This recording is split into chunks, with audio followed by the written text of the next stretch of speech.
Oh ya, sempat ngelik ya. nah Jadi gambarannya gambar. matahari pas bulan sama terbenam di pas tanggal 29 itu gimana Ya, tanggal penjelasan? 29 Maret nanti ketika matahari terbenam, kebetulan bulan terbenam terlebih dahulu. Nah, Oke.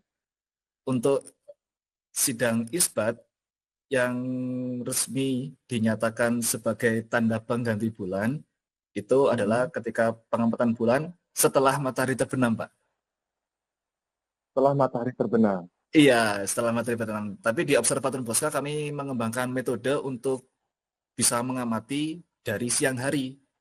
Nah, itu Mm-mm. kita teleskopnya ditambahkan aksesoris tertentu berupa baffle supaya menambah kontras cahaya yang masuk sehingga bulannya diharapkan lebih terlihat. Kita mengembangkan perangkat lunak juga, software juga yang bisa kita pakai di lapangan langsung untuk mengolah citra hilalnya dari siang hari. Mm-mm. Tapi kalau kita siang hari sudah berhasil merekam bulan, itu belum bisa dijadikan penanda bergantinya bulan.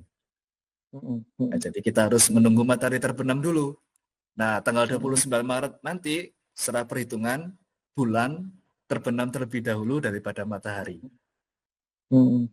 Artinya apa ini? Artinya apa? Artinya artinya belum berganti bulan hijriahnya, Pak. Oke.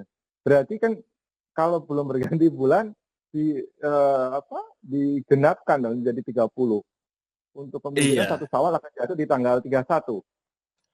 betul Pak. Secara perhitungan seperti itu, tapi kita tunggu sidang isbat hasilnya bagaimana nanti, Pak. Oke, oke.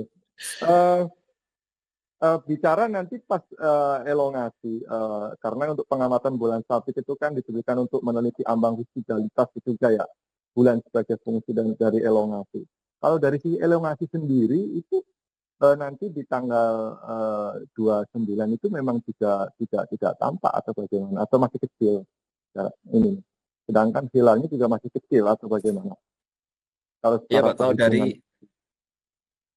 perhitungan elongasi sebetulnya juga sangat kecil Pak, sekitar 1 derajat ya, 1,5, sekitar 1,5 derajat lebih sedikit. Nah, itu Mm-mm. sangat kecil ya, sangat di bawah kriteria. Nah, tapi yang lebih Mm-mm. krusial adalah ketinggiannya Pak, kalau di kasusnya tanggal 29 nanti. Oke, ketinggian Ketinggiannya, bulan sabitnya. ketinggian betul, ketika bulan sabitnya saat matahari terbenam. Mm-mm. Mm-mm. Berapa derajat itu, Mas? Nah, ketinggiannya lebih rendah daripada matahari, Pak. Makanya tadi kita bisa bilang Hmm. bahwa bulan terbenam terlebih dahulu daripada matahari. Artinya di tanggal 29 itu kalau kita lihat merujuk kepada patokan yang selama ini dipakai oleh Kementerian Agama misalkan menggunakan kriteria MABIMS misalkan itu kan ketinggian hilal itu harus minimal 3 derajat dan Betul. sudut elongasi bulan matahari kan 6,4 derajat. Enggak Nah, itu bawah itu derajat. enggak nyampe ke sana. Tidak sampai, Pak. Kalau dari angkanya tidak Oh. sampai. Iya.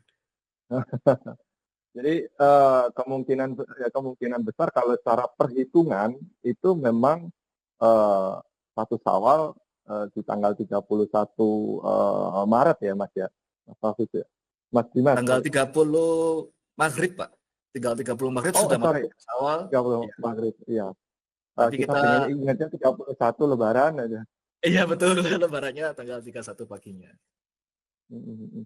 Oke.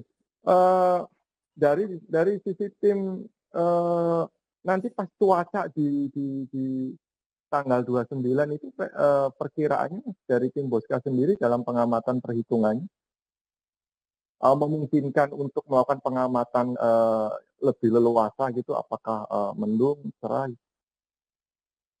Kalau dari polanya beberapa hari terakhir ini, sepertinya cuacanya mendung, Pak. Setelah di atas Hmm. jam 12 siang. Jadi kemungkinan Hmm. akan mendung Pak sampai sorenya. Ya semoga. Kalau dari hmm, ya, biasanya kalau posisi mendung eh, dari tim Bosca sendiri gimana ya caranya? Karena kalau kalau kalau kita orang awam gitu dalam mengamati sebuah benda di langit itu, ya kalau udah mendung nggak terlihat gitu. Nah kalau menggunakan teleskop segala macam itu bagaimana? Nah, kalau kami menggunakan teleskop, kebetulan teleskop yang digunakan oleh kami adalah teleskop yang membutuhkan daya listrik, Pak. Sehingga kalau Hmm. hujan, itu kami harus evakuasi. Minimal kami menutupi teleskop dengan plastik atau dengan tenda sekalian nih, Pak, supaya tidak tersiram air hujan. Dan juga aliran listriknya harus diputus terlebih dahulu. Nah, tapi kalau masih mendung-mendung, awannya terlihat terpecah begitu, Pak, terkadang eh, beberapa kali pengalaman, walaupun tidak sering, Ya. itu bulan cahaya bulan masih bisa terlihat di sela-sela awan, Pak. Nah, itu Hmm. tergantung keberuntungan juga.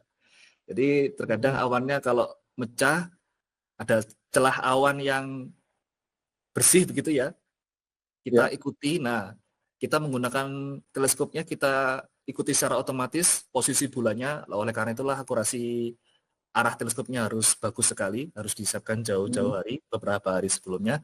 Nah, kita ikuti arah bulan. Nah, lama-lama kalau awalnya tertutup awan, bulan kan akan semakin bergeser ke arah barat. Ya. Karena bisa jadi ketika awannya diam, bulannya akan Hmm. melewati arahnya akan melewati celah-celah awan itu. Nah, terkadang bisa terlihat. Hmm.